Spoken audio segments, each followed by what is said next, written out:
Expecto Patronum. Welcome to Pop and Lock. Or should I say Diagon Alley. This is Natalie Dowzicki. And I'm Landry Ayers. Get your Nimbus 2000 and have your wands at the ready, because today we are traveling to platform 9 3/4, Gringotts, and everywhere else you can think of in Potterverse. With over 400 million copies sold and 8 blockbuster hits, J.K. Rowling's masterpiece may never be outdone. And here to discuss it today are 3 of our favorite muggles. Cato Institute's research fellow in defense and foreign policy, Emma Ashford. At least you think I'm a muggle. Also from the Defense and Foreign Policy Department, External Relations Manager, Lauren Sander. Still waiting on that Hogwarts letter. And last but certainly not least, Trish Beck-Peter, the Advanced Communication Coordinator at the American Institute for Economic Research. I solemnly swear that I'm up to no good. Everyone, Harry Potter is so successful. So many people have tried to take different things away from it. It's almost like a literary Mirror of Erised, in that it shows you what you want to an extent. But what do you see in Harry Potter? What is the big takeaway, if you take the series as a whole, that you think people can learn from reading the books or watching all 8 movies? So I spend more time than any adult human probably should in the world of Harry Potter. I am engaged with this wonderful community called Harry Potter and the Sacred Text. It started with a podcast and it grew to chapters of book clubs all over the world. We meet once every 2 weeks here in Atlanta to read a chapter of the book, treat it as a sacred text, and try to apply the lessons to the world around us. So I think the biggest thing that Harry Potter has done for me, outside of perhaps community, is it's a whetstone for empathy. Being able to experience the feelings of different characters. You start probably when you're young with Harry, but as you grow older, you learn how to empathize with the villains, and you learn how to be kind and be brave in situations you may have never had before. So I think the real magic of Harry Potter is what it invites us to become as we engage with the text. So I think for me, I am of that age among the sort of older millennials, where for me, Harry Potter was something that I became aware of, I think just before the 3rd book came out. But at that time, I was about 13, 14. And so for me, the books effectively came out when I was the same age as Harry and his friends. So as I read them, as I waited each year for a book to come out, and I also got older in the same way, I found the books to be sort of just a path where you as you get older, you start to understand that, the world is more complicated than just good versus evil, that there's all this other stuff going on. And I think the books sort of slowly start to reveal that over time. You start with that first book that's really very childish, right? It's just, there's a bad guy and there's bad things in the world and we'll fight them. And then you get, 10 points for Gryffindor for doing it. And by the end of the book, it's much more complicated world. And so for me, I feel like I grew up at the same time as that story was developing. And so at the same time as I was growing up and seeing that, the world is not a perfect place and the world is a lot more complicated than just good and evil, I was also seeing that happen inside these books. Sort of piggybacking off of what Emma said in terms of the ideas of good versus evil, I think that that's one thing I really latch onto. I love when Sirius Black says, the world isn't split into good people and Death Eaters. Harry is so afraid that he's bad if he has any sort of connection to Voldemort or any sort of dark inklings. And they see the villainization of Slytherin, and we'll talk about that later, I'm sure. But if you look at the goals of Slytherin House, they're not necessarily bad things, but it's just the way they're viewed. But I've always really loved the idea of there's good and evil in everyone. There's light and dark, and the light overcomes that darkness. And so you have to kind of have both for the world to turn. And I really like that continues on as the books progress in more mature, sophisticated ways. So all of you mentioned this idea of escapist fantasy. Honestly, the cool part, I think, as a younger millennial is that the first book came out, I guess it came out, you might be able to correct me on this, Emma, but it came out in the UK first.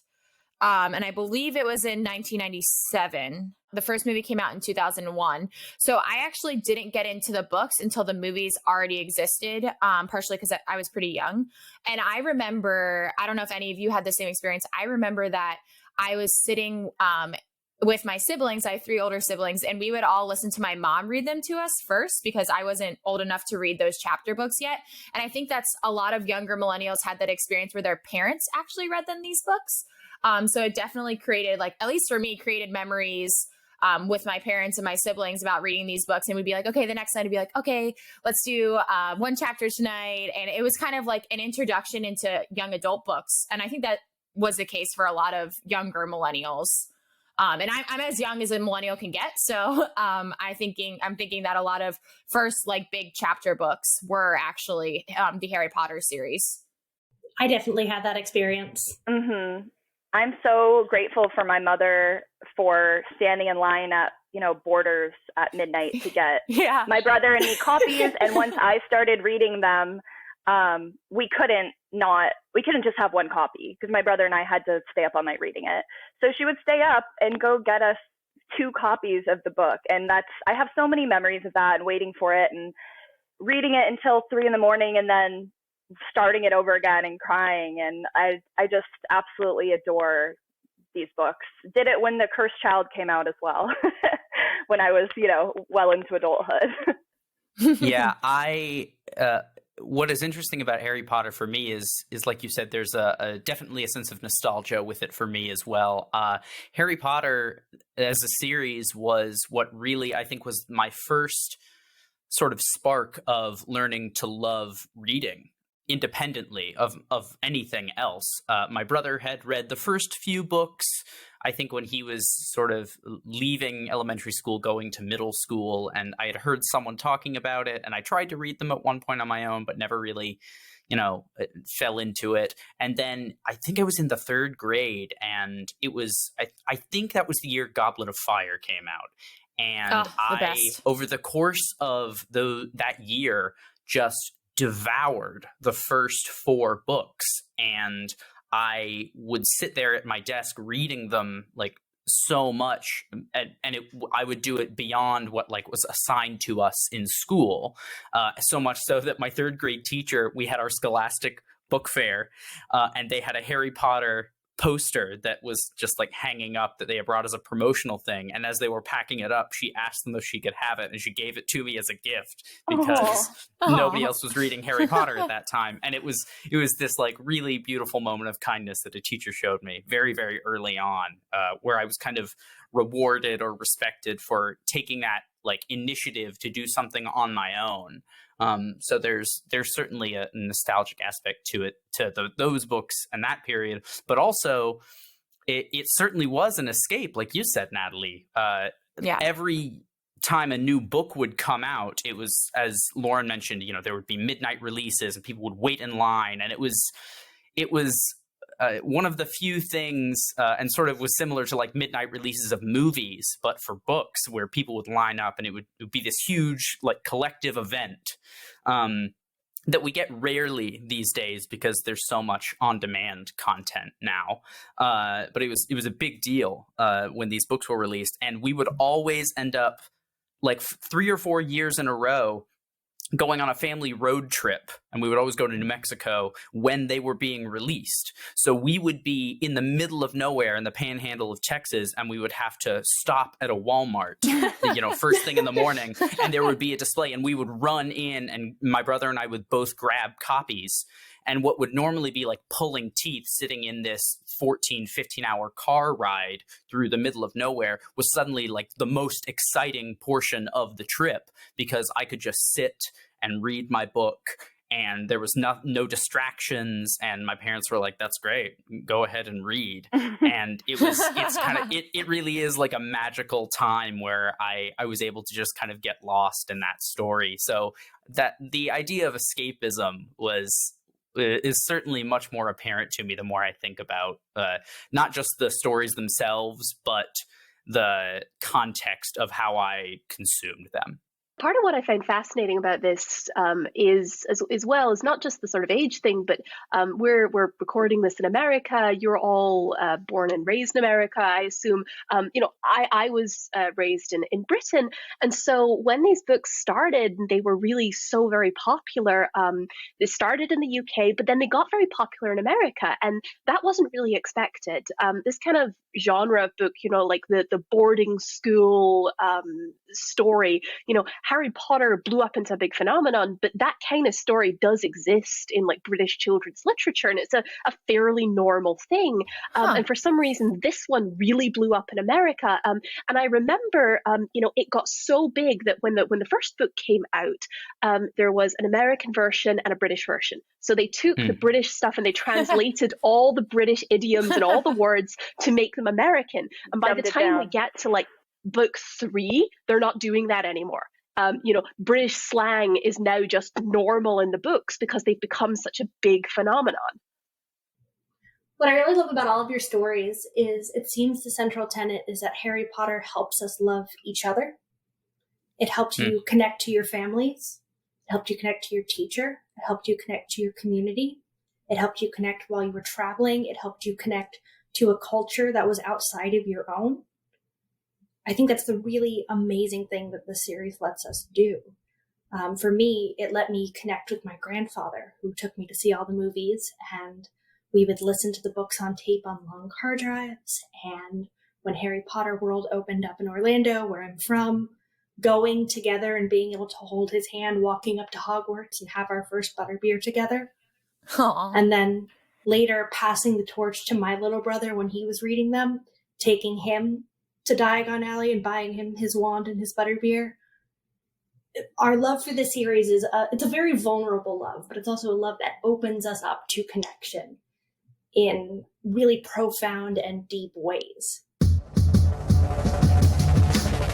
So I was kind of wondering, a few of you brought up this idea how Harry Potter's kind of about good versus evil and what can happen when you abuse power.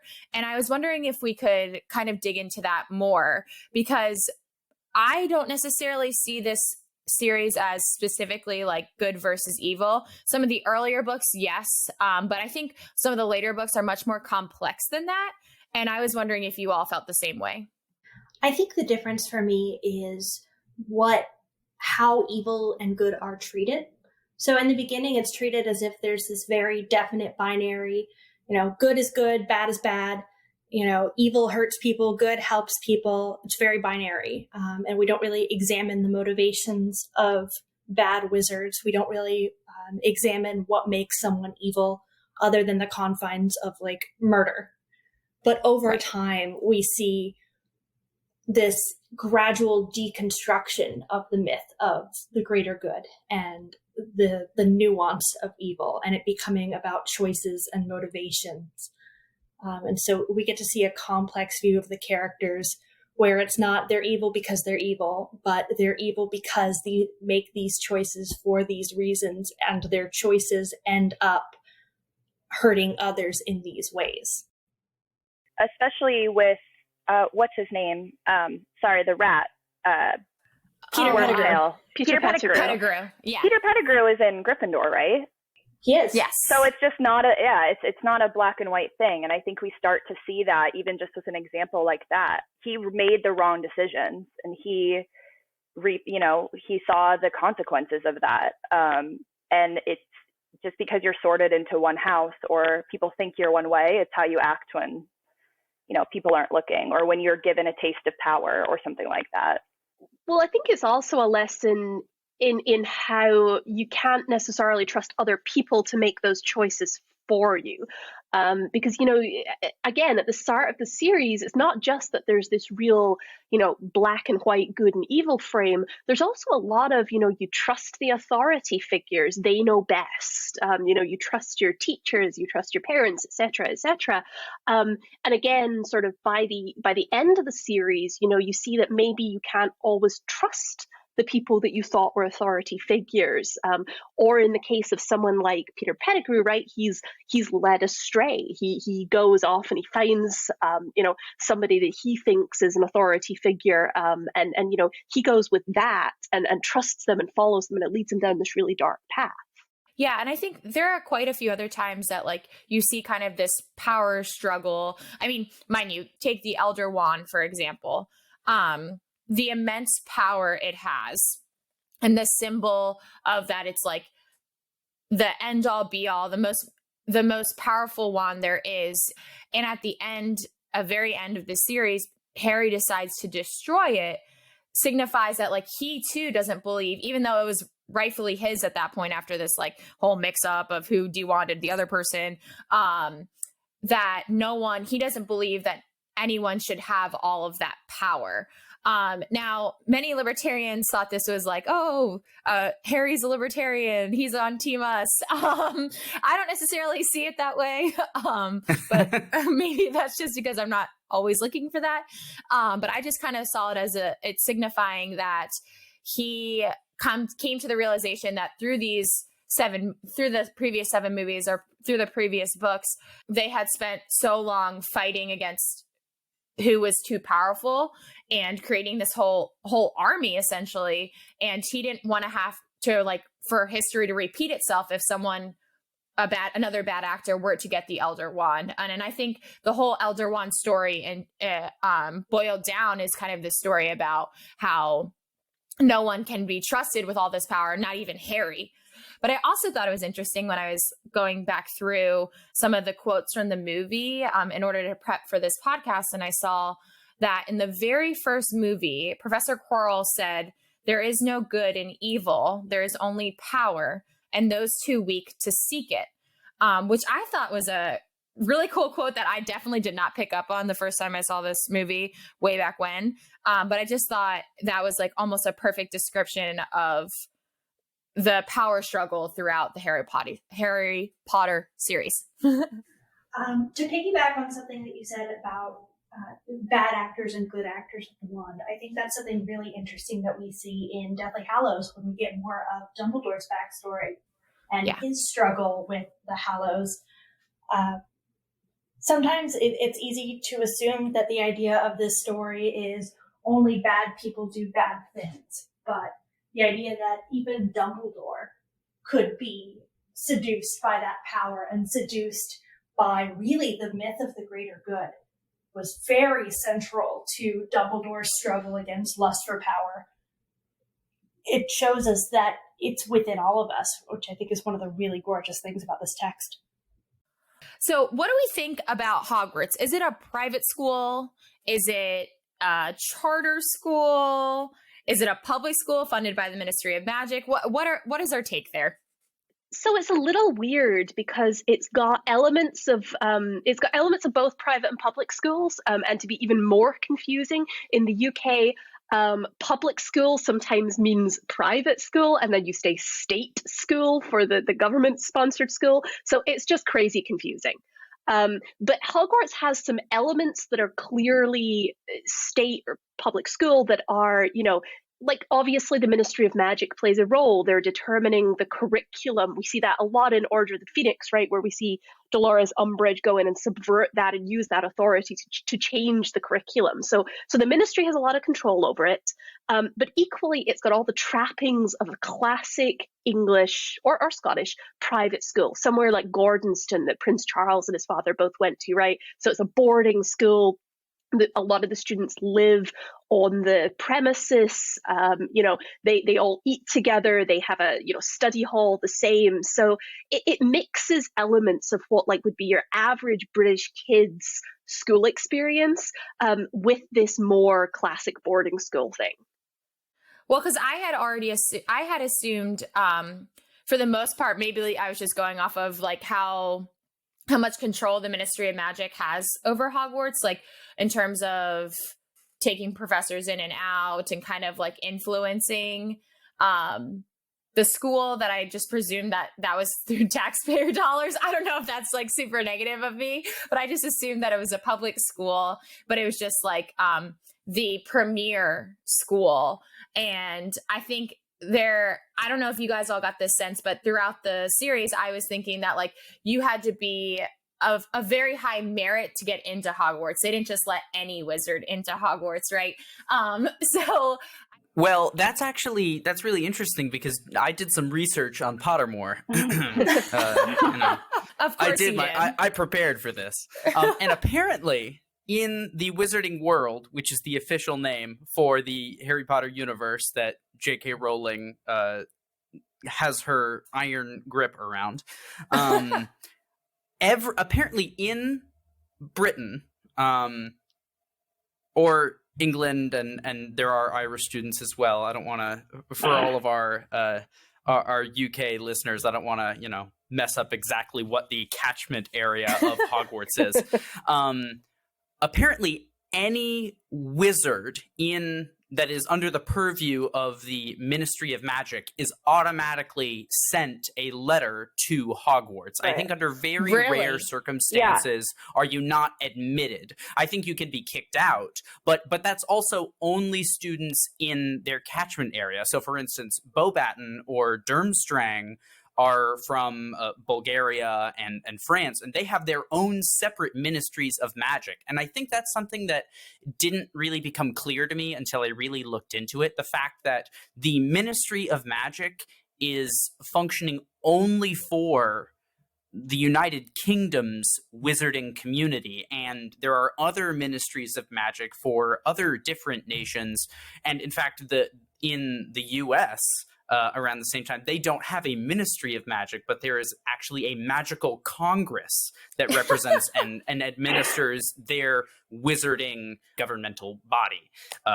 But it's still very, very vague. So there's this interesting, very subtle sort of parallel of like modern nation states and international relations that is sort of overlaid with the wizarding world. From reading just the first few books, you would think that there is just a magical community that sort of moves between and is sort of globalized to an extent, but it's not really that way, which is what's so strange. Yeah. I mean, yeah, basically, at least in the original books, I mean, I know there's these new books that are set in America that I'm not as familiar with, but at least in the original books, basically the strong implication is that there's basically 3 European schools for magic, and it's sort of effectively Hogwarts for Britain and maybe Ireland, although I think it might just be Northern Ireland, and then there's a Western European one and an Eastern European one, and that sort of seems to be it, and that doesn't really seem enough unless this is just really a tiny community in some other countries. It's true, and I'm curious about the ratio of because there's so many people in the wizard community, in the magical community, it seems that is it a sort of like, and they have ways of sort of disguising their presence. Is it a 1-for-1 comparison? Is it a shrinking demographic in the entire world? Is it there's 3 muggles for every 1 wizard? I want these details for an analytical purpose, but I also don't want it to ruin the mirage that it's just everywhere all the time. So the community, like the fan community, estimates that it's about a 10-to-1 population ratio in concentrated areas, but we also know that there are wizard communities, villages like Ottery St. Catchpole and oh goodness gracious, where is it? Where was Harry Godric's Hollow? Yes, thank you, Godric's Hollow. So it seems like it's not an even distribution around the world. There are probably like pockets of wizard communities where there's a higher concentration and then like really very scattered populations elsewhere. Which makes sense. I mean, if you're a wizard and you can't go to the Walmart to pick up your newt's eyes, where are you going to go? You have to live in a community that understands you, in which you can trade, in which you can engage, in which you can build relationships with a higher degree of openness than you would if you were living in a Muggle suburb. I feel like living in a Muggle suburb would be a very isolating experience for a Witcher wizard. The openness question that you raise, that the ability to live openly, at least within your community of other magical people, sort of gets me thinking about. I sort of immediately went to an open society of wizards per se, and it made me think about what the goal of the Ministry of Magic is said to be. Basically, the goal of the Ministry of Magic is to sort of make sure that muggles don't know that witches and wizards are still very present in the country. What do you think of the Ministry of Magic? Do you think that is a good representation of its goals? Do you think that it does that well? Do you think that is a noble goal that the ministry should try to achieve? What is your opinion of the Ministry of Magic, especially from a libertarian perspective where we have our own sort of conceptions of how government should operate? So I have multiple problems. This is maybe we could say it's a layered problem. So for the first few books, the ministry was kind of like it was mystified, right? You weren't exactly sure what they were supposed to be doing. You would get like the newspapers from them, like in the movies and in the books, and you were like, okay. And then they got a little bit more active come the fourth book, and obviously the later books, especially when Dolores Umbridge comes into play and Voldemort is more out there, so to speak. And I just thought, from a perspective of like, what actually do? They didn't serve much purpose, which I guess like from a libertarian perspective is like, if you're doing, if you don't serve much purpose, that's like, okay. But then yeah, that tracks. Kind of flipping the switch in terms of like having a noble goal or noble cause. I think this whole separation, and people have defined it different ways, but this whole separation of muggles versus wizards, which is in tension the entire series, right? And that this idea that wizards are obviously above muggles because, they have magical powers. But I think the issue about it being like a good cause is I don't think they should be separated. Like, if you look at the wizarding world, in terms of technology, they're very far behind. Especially if you're looking at today's world. I mean, mind you, if the books were written in the 1990s, it's a little bit different. But they don't necessarily share that type of knowledge there's no knowledge sharing going on with muggles because the muggles get their memories erased, or the Death Eaters come in and kill them or get their memories erased. But they don't have any recollection of wizards. And I think there is value in having this knowledge sharing. I'm not talking specifically trade, although trade would come into this as well, but this idea of knowledge sharing and maybe like benefiting off of each other, because it does look like Harry Potter's like world in terms of like technology and like setting is like somewhere stuck in like the early 1900s from a technology standpoint. I think what I scribbled down is that wizard kind seems to have advanced right up to the Industrial Revolution. Like, they're still wearing top hats and have servants and live in castles and use lamplight. And, they, out of fear or pride, I think it is really, they don't want to interact with the humans, even though they've seen their technology, they've seen the cars, they've seen all these things, but they think they're better. And so I think that the government, I mean, I wrote who's better off, but I really think it's the humans. Like, they might have magic, but they have seen these advancements and they're choosing to ignore them. The humans have not seen the magic. And I think the government is just propagating this us versus them concept. They're just making sure that it's separate. And then people like Mr. Weasley are so interested in technology, like even little things that would help like poor families like the Weasleys. He gets made fun of, and those people get murdered by Death Eaters. It's I just think it's really interesting, but that's really what the government kind of stands for. So I think that the Muggle studies people are always going to kind of be made fun of, and it really just doesn't make any sense to do that. They should be learning from them. So if I could add another layer, it's hinted at a couple of times that there are some deep psychic wounds in the wizarding community about things like witch hunting. It's very subtle. Interesting. So for instance, there's one scene in which Harry is reading his textbooks, which never happens, by the way. Harry never reads his textbooks after he meets Hermione. Usually Hermione does his homework. Yeah. It's hinted, or it says that Hermione won't do their work for them, but if they give her a draft of their essay, she'll edit it and proofread it to the point where she basically does the work for them. Anyway, so it's hinted that there is this deep psychic wound about how wizards and witches were persecuted and burned. It didn't actually hurt them. There was a charm that would make the flames feel like tickling. But this idea that they've been hunted and persecuted. So my bigger theory is that before the International Statute of Secrecy, before the witch burnings, there were probably witches and wizards living openly to a degree in Muggle society. And this tracks in our history, our actual human history.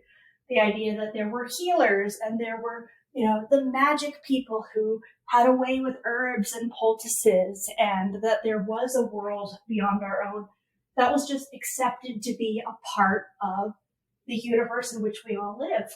And so tracking that out, the idea is they probably lived openly, and then probably religion and science and shifting ideas about good and evil and the occult changed the way the Muggles viewed the wizards and the witches and put them in danger. And so their option was probably, some people were like, well, let's just kill all the humans. Like, who cares? Oh, gosh. Well, I hate to say it, but that's probably what some people were advocating. Kill all the Muggles and take over the world because we can and we have the magic, and why not? I mean, that's essentially Voldemort. Oh, absolutely. Yeah. I have a lot of feelings on Voldemort and his psychology and what his psyche would think of him. But we'll get there soon. That could be later. But yeah, I think the idea was either we have to engage and we have more power than them and we will obliterate them if we have to engage, or we disengage, we hide in the shadows, they stay safe, we stay safe, we stay separate. And maybe that isn't necessary anymore, but I think we have to acknowledge what community wounds and what community narrative is driving them towards separatism, and maybe it is for the good of the Muggles. Maybe not for the good of the wizards. I think having Muggle-born witches and wizards in the ministry, and especially in high-ranking positions, would open up the society to pens and cars and buttons and zippers. They don't have zippers. Yeah. I mean, back to the technology question, though, because I find it really interesting that Lauren was saying, well, the wizards only advanced to the start of the Industrial Revolution.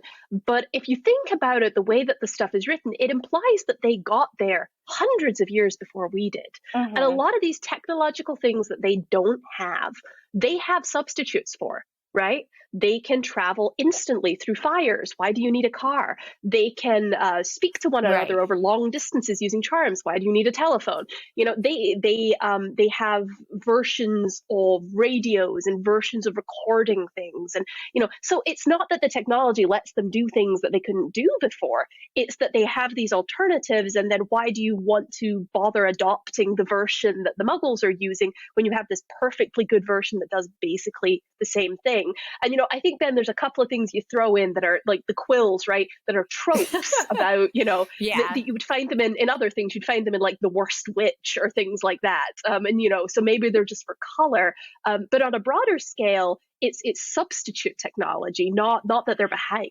I do agree with that, Emma. I guess one thing I will say is not necessarily, you're right, they do have replacements for many things. Do I think they should be writing on parchment with quills? I think, yeah. They're always spilling their ink everywhere. Like, that could be fixed, but anyway.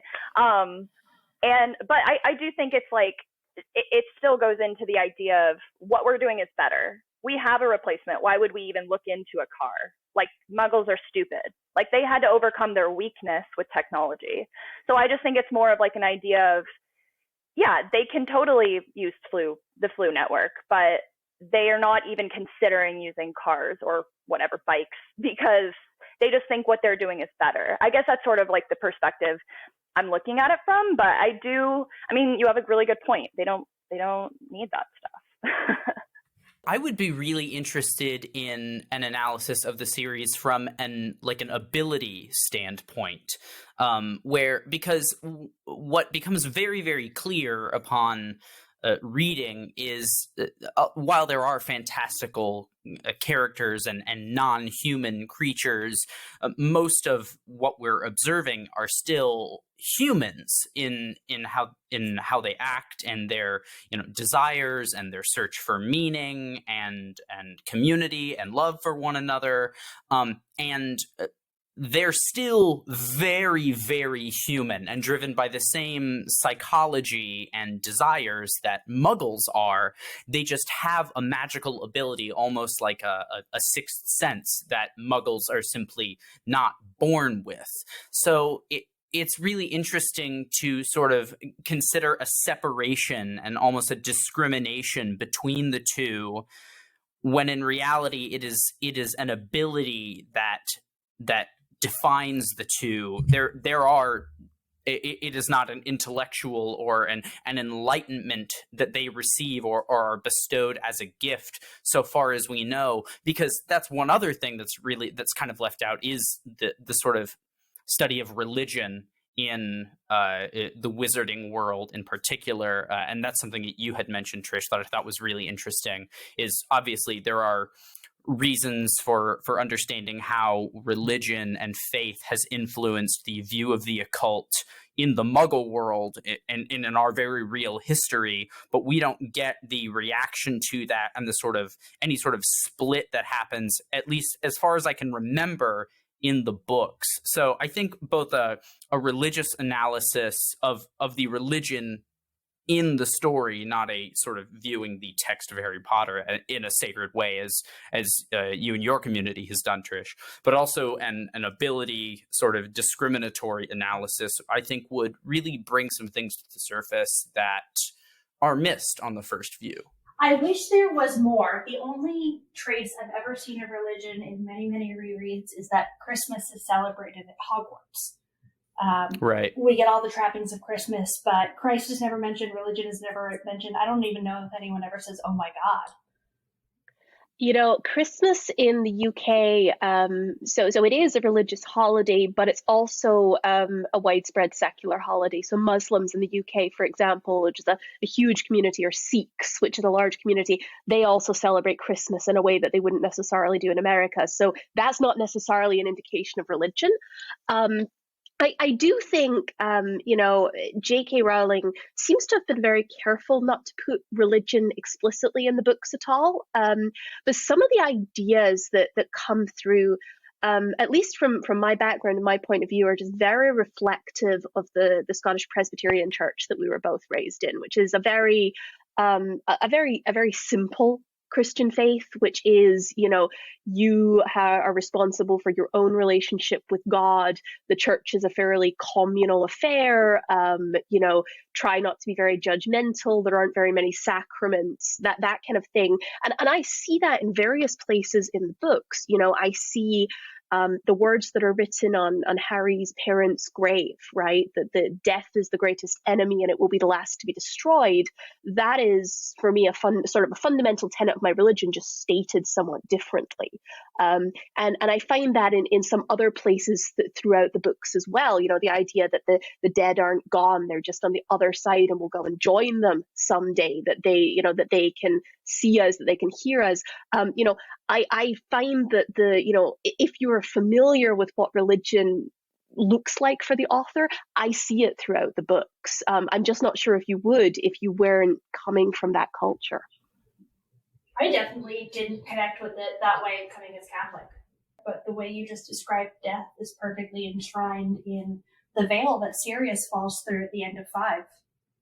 Another thing that when Trish was talking and Emma was talking earlier that kind of came up kind of interestingly is that Trish was referring to the idea that the wizards separated, like it was kind of mutual, that the wizards and muggles would separate and that it was like understood that this separation was best for like everyone. And I don't know. I didn't necessarily ever read it that way. And I don't, if I'm misinterpreting you, Trish, you can go ahead and tell me so.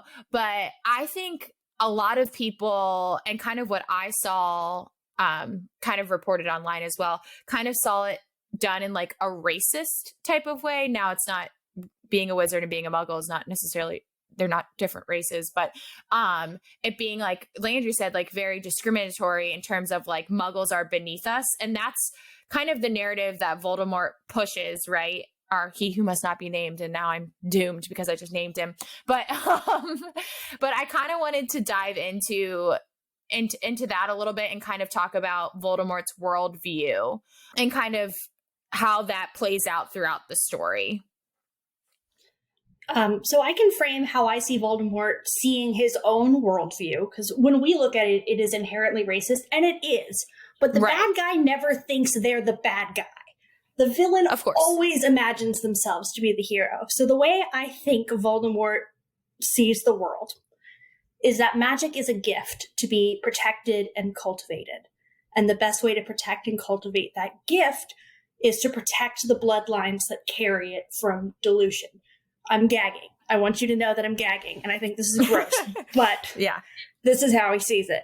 And the fear is that if the bloodlines are diluted, this gift will eventually disappear from the world. It's very Charlottesville, we will not be erased.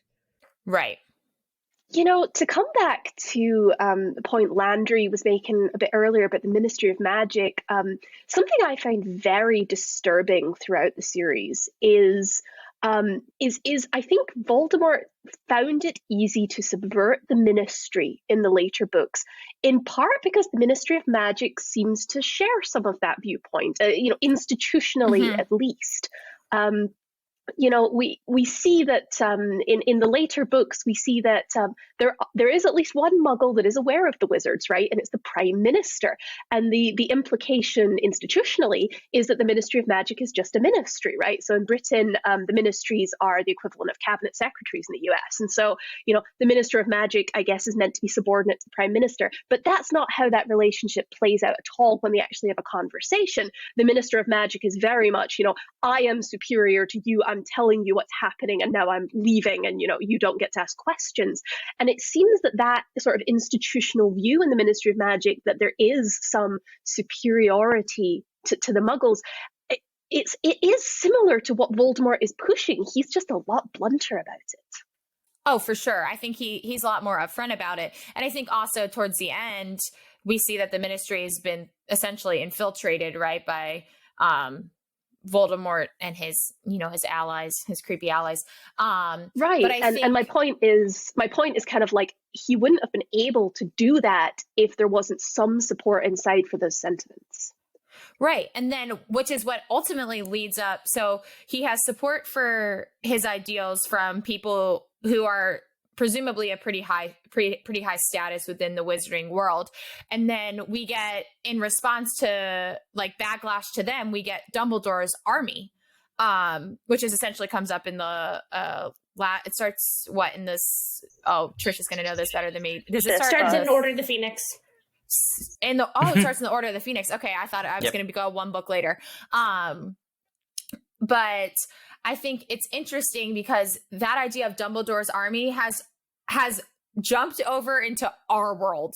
And I say that in a way that at protests or at rallies, there have been many, many reports of people holding signs and other types of signs and stuff like that, that say like, we're representing Dumbledore's army, which is interesting because that's kind of what they view, like the millennials, older or younger millennials view as like a symbol of like pushing back, a symbol of like, this is our voice. And I just think that's super cool. It kind of sucks that that's the way it comes out, but like, I think it's super cool that's something that we related to in the book. And then we come and see it in practice. Harry Potter's been a tool for a lot of social justice that I've seen in the last few years. If you're familiar with the work of the Harry Potter Alliance, they're a pretty big nonprofit. They span 6 continents and 35 countries. They do a lot of fundraising in that capacity. They also have the Granger Leadership Academy for fan activists, which I think is great. That's great. The Harry Potter community that I'm part of raised $58,000 for Raices to help families trapped at the Mexican-U.S. border. It has become a voice for activism. To play devil's advocate, or he who must not be named advocate, maybe, I guess, in this to play the Death Eater. Yeah, playing Death Eater. Yeah, my comment to that was just, on the other hand, you can kind of, and I wrote this in the notes, I think Natalie saw it, but you can kind of parallel it also to the gun debate. And I'm not saying whether I am pro Second Amendment or against it. That's not my point. But they say specifically, especially when the ministry gets involved, that they're not being taught to defend themselves, and they are not allowed to defend themselves, and that the government is trying to make them weak, and which is usually never a good sign. And so part of Dumbledore's army is them taking that into their own hands and secretly finding a way to learn to defend themselves and use the tools that they have to defend themselves. So I just think it's funny because it has such a social justice spin in the real Undertone. world, but at the in the same vein, it also has sort of this libertarian. The government needs to not tell us what to do, especially in turbulent times. We want to be able to take care of ourselves. And at the end of the day, if we're not allowed to do it, people are going to find a way to do it. So I just think it's kind of funny. There's sort of 2 ways to look at that exact group of people. I think Dumbledore's army is a well-ordered militia. Yes, exactly. It does come back to this point about like authority figures, though, because I feel like part of the Dumbledore's army thing is saying, well, you know, there's no authority figures that can help us now. Ironically, then they name themselves after one, but we're going to have to do it for ourselves. But I do think that's why so many people of our generation have taken that message and taken that name. When they want to push back on the government, when they want to push back on sort of things they very much disagree with in public policy, they're saying, well, we're gonna come out and do this for ourselves. And it's a message, it's a way of making it relatable to people who perhaps don't necessarily engage with the policy process in a regular behavior, but read Harry Potter to their kids at night. Absolutely. And it's also something that's not something I would have picked up on when I was younger, having either my mom read it or myself read it. But now that you go back and analyze, you're like, oh, okay, like there are so many more layers in these stories than you would originally think about, especially over your first read through. I'm actually considering now rereading them all after this discussion. But just because you look at it from a different lens, and now like that, we're in like different stages of life than when I first read them. I'm going to consume it in a very different way. So let's go with, what's your favorite book or your favorite movie in the series? They can be different. Let's start with Trish. My favorite book is probably Order of the Phoenix, because I do love to see that uprising. And it also gives us like the beginning of Book Ginny, and Book Ginny is so badass and awesome starting in Order of the Phoenix. I hate movie Ginny. I'm sorry, Bonnie Wright, but I hate movie Ginny, but Book Ginny is just such a badass in Order of the Phoenix. But my favorite movie is probably Sorcerer's Stone, because of what it allows me to feel experiencing it over again. And because Christopher Columbus was a lot more adherent to the text than some other directors. Alfonso Cuarón.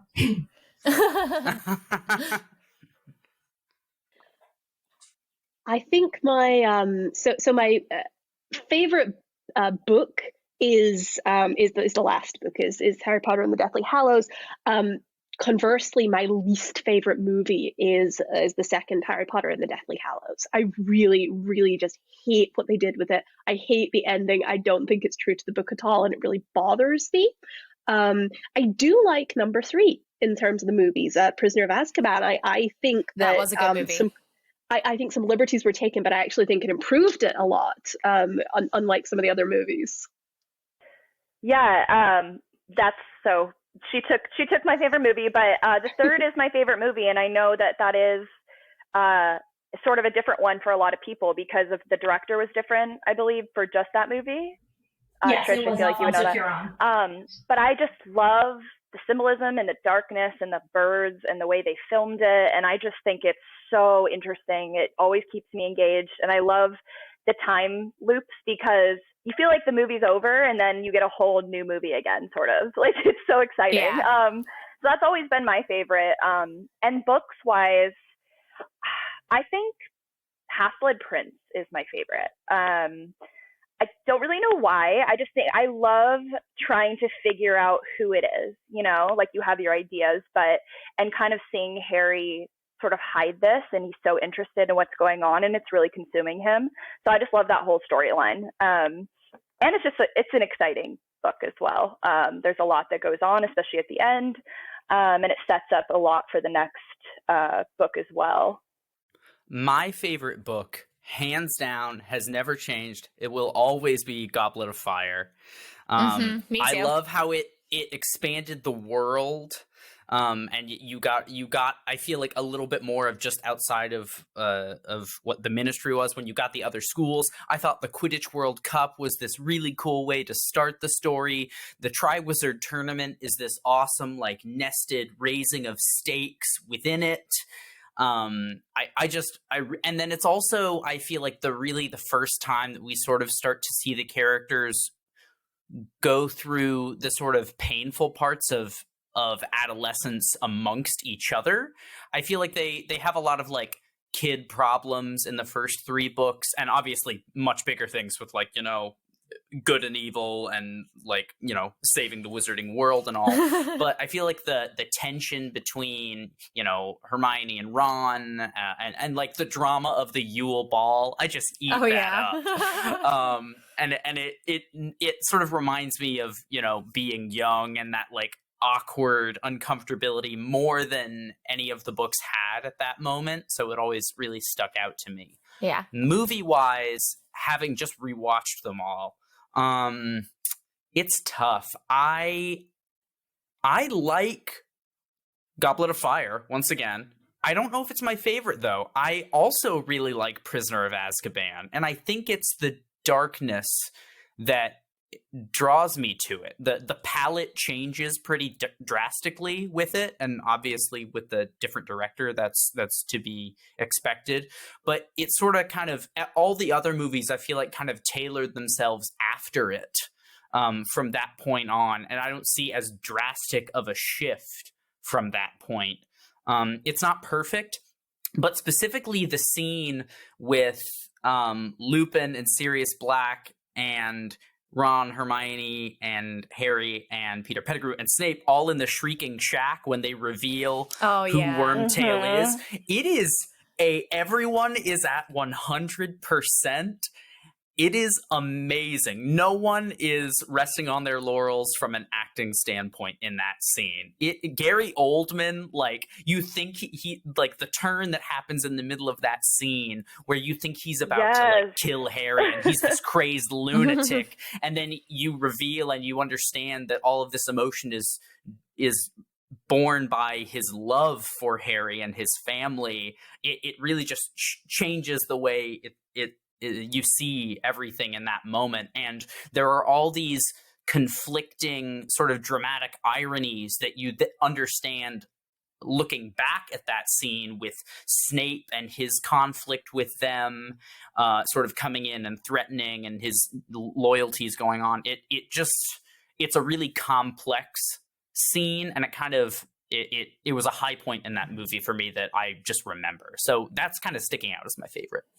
Yeah, my favorite book is Goblet of Fire for similar reasons that Landry pointed out, and also Goblet of Fire is my favorite movie, but for different reasons, because on film you can finally see that, like, the characters are growing up, and, like, not only, like, literally, like, Harry Daniel Radcliffe is no longer, like, 2 feet tall and looks like a 5-year-old. But like, it's one of the like first movies where like I also felt when I first watched it, that like I was growing up with them. And I know that there's like this sentiment for like a lot of different movies. Like recently they've been talking about how our generation grew up with Toy Story, like between the years that the Toy Story movies came out, same with like Monsters Inc. But I just really thought that when I first saw The Goblet of Fire, that I could relate to it the best because I could kind of understand their growing pains, if that makes sense. And that's also probably the movie I've seen the most, like in terms of repeatedly, which I'm not going to say it gets better every time I watch it, because there's definitely a threshold that it's gotten to that like when I rewatch it now, it's just like not as exciting. In terms of like rewatching the movies, I get most excited to watch the first 2 or 3 again, partially just because I haven't seen them as often, and but they're not necessarily my favorite movies. So we can't do this podcast without asking what Hogwarts house each person would belong to once we got that lovely letter and packed up all of our bags and went to go get sorted by the lovely sorting hat.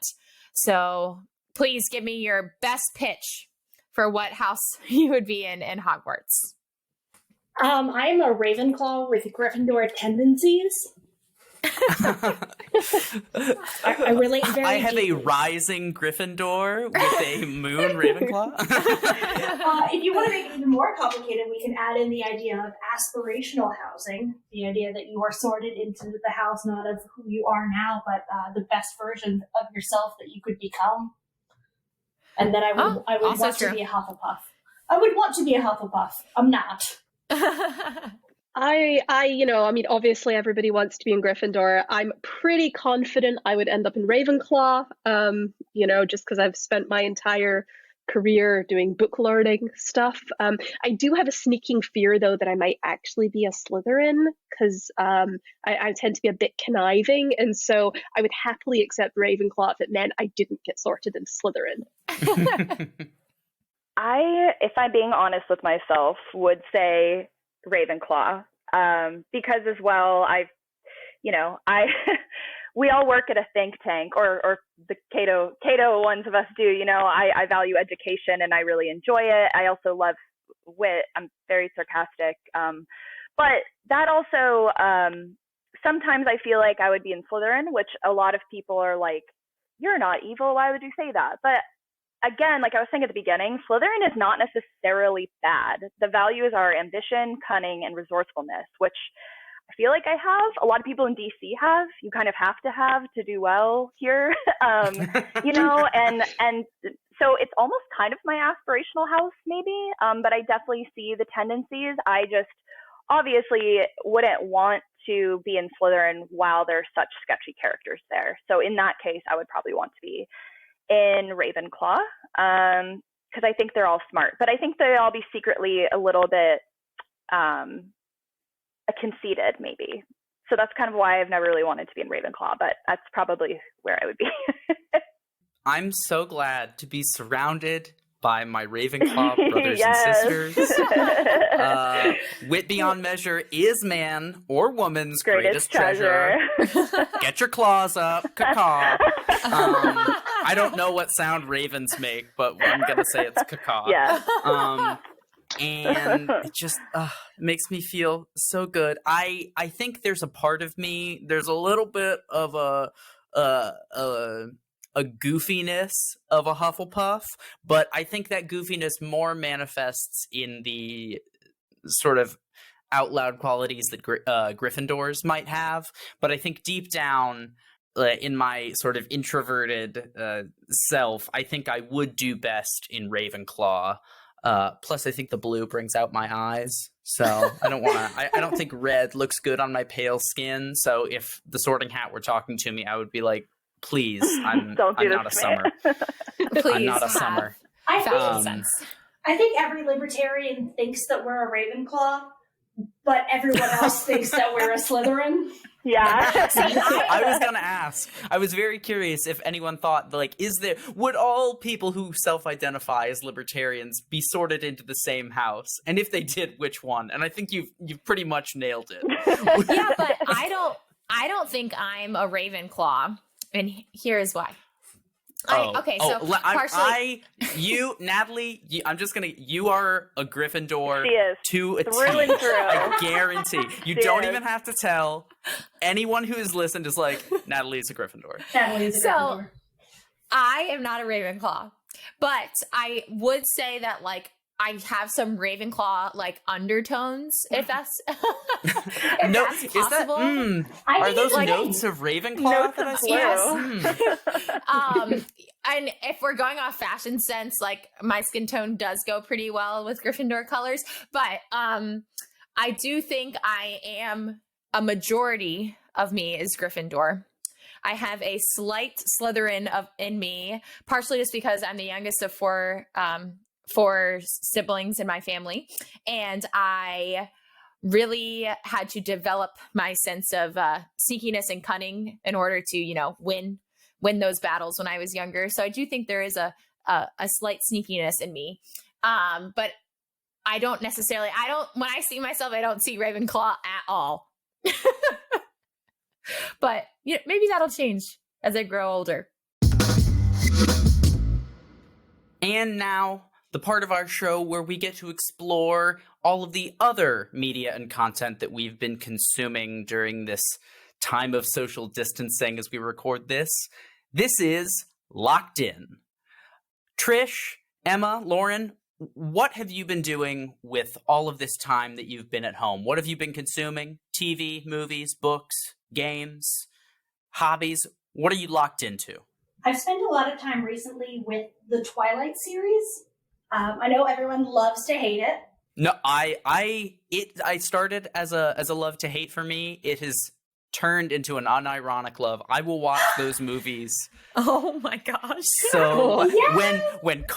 when what happens to Carlisle at the end of Breaking Dawn Part 2 happens, I'm watching that tomorrow. I'm not going to say what happens. I'm just going to say my heart was racing. He's fine in the books. My fingers are... Here's the thing about Twilight for me. I think our culture automatically hates anything that is meaningful to preteen and teenage girls. I think our culture loves to demean and belittle anything that girls of that age feel strongly about. I think preteen music is always written off. I think preteen books are always written off. I think male authors are allowed to churn out a new action book about a white male heterosexual hero every year, and no one gives them shit about it. But Twilight is somehow hated because teenage girls like it. It's not a well-written series. The writing is terrible. I will not defend the writing. But the story is good, and the characters are good, and I think moving past this cultural framework where we hate what teenage girls love will allow us to empathize more with people who we tend to culturally dismiss. So, Team Twilight, but not Team Edward or Jacob, because I think that's stupid and derivative, and we should all support Bella and her choices.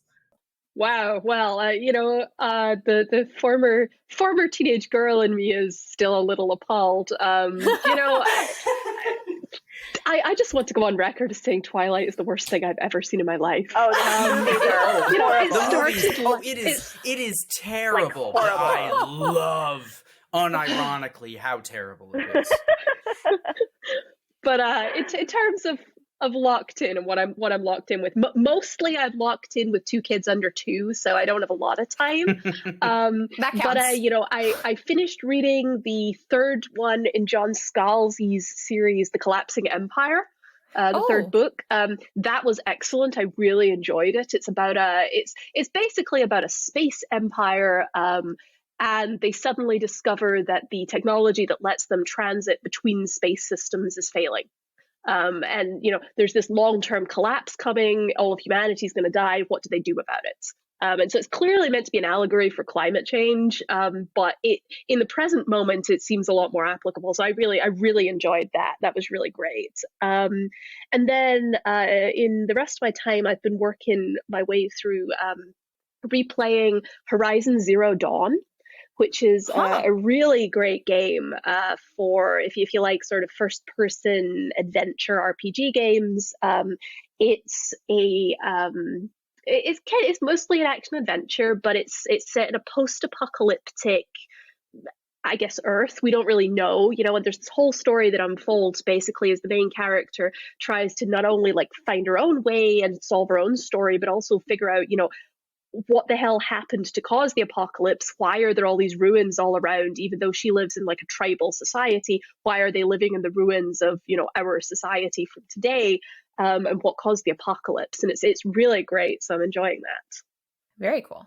So I am a bit of a TV show crazy person. I tend to rewatch TV shows, and I've been self-isolating with my neighbor downstairs, and so he comes up and gets coffee every day from my coffee maker because he doesn't have one. But anyway, he's always like, "How many times have you seen this show? How many times have you seen this show?"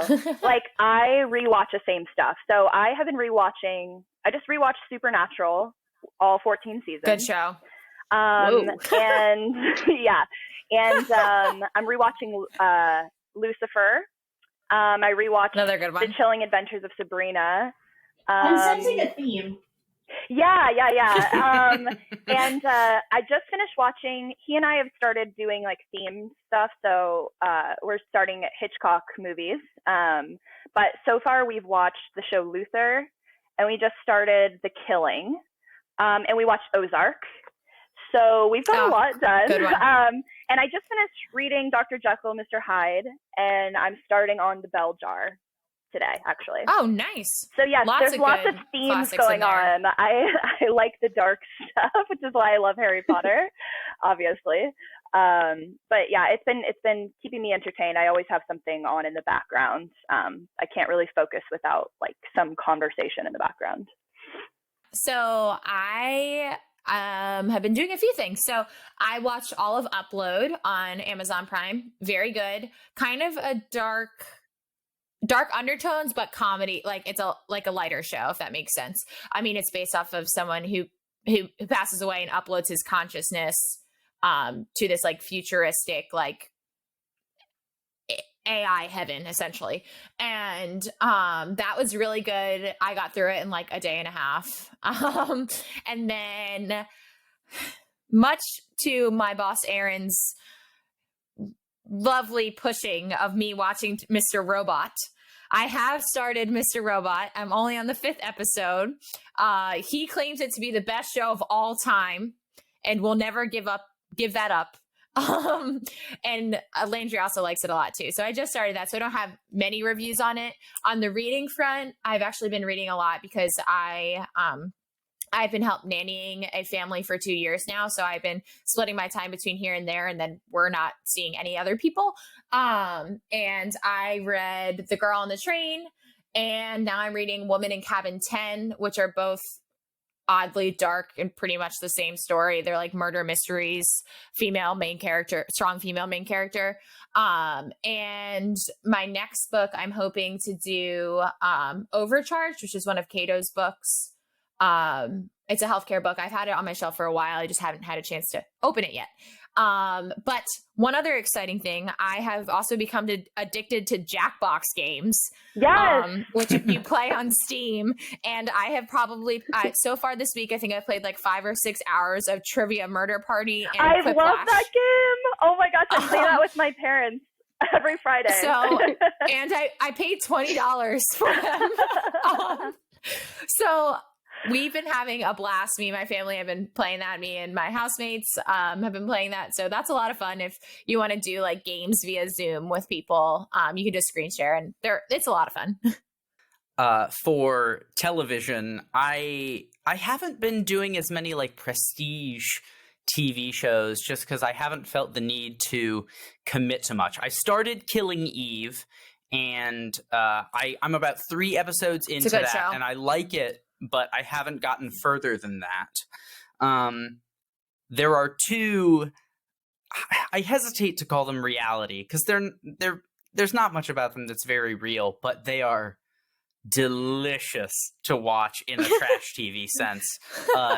The first one is on, I believe it's History Channel, and it is American Pickers. Oh, yes. And it's two Yes. like junker antique dealers that own an antique store, and they go visit these people in like rural areas, and they go through all of their junk and antiques, and they buy stuff from them, and it's the perfect just put it on in the background stuff, because they're just climbing through barns and like haggling over like old rusty fans and oil signs that they're gonna like turn and sell to someone, and they have their banter and they're goofy. It's good fun. The other even trashier television show that I love, my fiance told me about, it's a little TV show on the Bravo network called Below Deck. Yes. I watched that too. Oh my gosh. It's so good. It's about yachties, the staff of luxury yachts over the course of a charter season, and all of the drama that goes down between them while they're trying to please these like 7-star charter guests. Delicious drama. And it is phenomenal. Oh my god. It's great. I love it. Landry, did you know that there's multiple like Below Deck? Oh, we've watched Okay, good. Mediterranean. Just checking. We've watched the classic one. We just started Sailing Yacht. We've watched multiple seasons. We just got the Bravo app. Yes. It's been good fun. Good. I also have been painting a lot of miniatures for my Dungeons and Dragons campaign. Yeah, that's so exciting. I actually have 2 campaigns going right now. Are you One will be using tonight. Roll20? Or are you meeting in person? We were doing in person, and we started that way for one of them, but we tried Roll20, but it just became kind of cumbersome. So we just do it over Google Meet. And I will do like a Google slide that everyone can get on and see that, and I kind of move like little tiles around for if we use a battle mat. I love it. And then I have a Wild Mount campaign because I'm a big fan of Critical Role, and we'll be playing that tonight as well. But I've been painting miniatures for something tactile to do with my hands. And I've never done that before, so it's been a fun hobby. We've actually been considering changing the libertarianism.org team meeting each week to just a D&D game.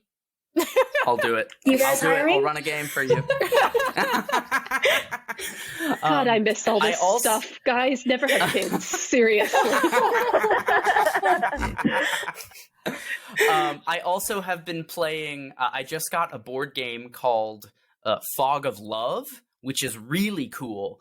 And it's a 2-player board game, kind of storytelling role-playing game where you and the other person basically go through the stage of a romantic relationship between 2 people, and you each have like goals that you randomly draw, and you're trying to self-actualize, or are you trying to be in a loving relationship? Are you trying to be equal partners, or does your character feel like they need to be dominant? And then you play through a bunch of scenarios and say like what your characters would do and how you fell in love. And at the end, you may not necessarily stay together. Part of the game is finding out whether the other person wants to stay in a relationship with you based on the happenings of the story. And it's just really shockingly fun. It's billed as like a romantic comedy board game, which at first I was like, what? But it's a lot of fun. And it's also just a really beautiful board game. It's really well made. So I highly recommend Fog of Love. And I've also been playing Fiasco, which Aaron, our editor at libertarianism.org, taught me. It's another storytelling collaborative game of crime gone wrong in the vein of Fargo or Burn After Reading. People with high ambition but very, very bad luck. And it's a lot of fun. And a Sherlock Holmes game where you solve mysteries called Sherlock Holmes Consulting Detective I just bought. So I'm trying to do things without screens as much as possible, considering I have just been on them so much. Landry, how's your Animal Crossing village doing? Oh, yes. It's going pretty well. I just built an infinity pool in the back, and we are officially cliffside living up at the top behind our newly moved museum. We just kicked out our first villager. It was not the one we wanted to kick out, but we got a cute little frog named Lily. Lily is lovely. I was searching for months for a cowboy hat for my character, and I finally got one. Now I just need a cutting board so it can complete my kitchen. Don't we all? Thanks for listening. If we got a crucial piece of wizarding canon wrong, or if you have something you want us to cover on the show, you can slither into our DMs on Twitter at PopandLockPod. That's Pop, the letter N, Lock with an E, Pod. Make sure to subscribe to us on Apple Podcasts, Spotify, or wherever you listen. We look forward to unraveling your favorite show or movie next time. Pop and Lock is produced by me, Landry Ayres, as a project of libertarianism.org. To learn more, visit us on the web at www.libertarianism.org.